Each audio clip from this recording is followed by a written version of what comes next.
Nous vivons dans un monde où, dès le plus jeune âge, on nous explique qu'il faut réussir sa vie pour être heureux et épanoui.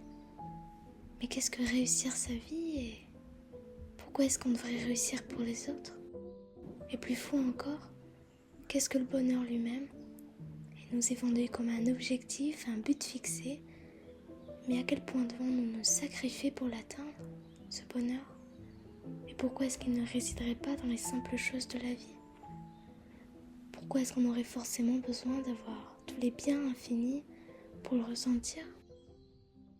Le bonheur, d'après moi, il ne doit pas venir à nous, mais il doit venir de nous, un état d'esprit durable, de satisfaction et de paix intérieure. Et ce qui est dur avec le bonheur, c'est qu'il n'est pas mesurable. On ne peut ni le pointer du doigt, ni savoir s'il est présent ou pas. Et parfois même, on croit que d'être heureux, c'est de ne ressentir aucun mal, que c'est de ressentir constamment de la joie, de l'amour, du soutien.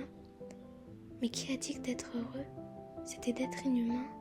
Justement, on se doit de ressentir tout, le mal comme le bien, et c'est bien cela qui fait de nous des êtres humains, mais également des êtres vivants. Il nous faut accepter ces émotions et nous rendre compte que le bonheur n'a pas besoin d'être si loin devant nous.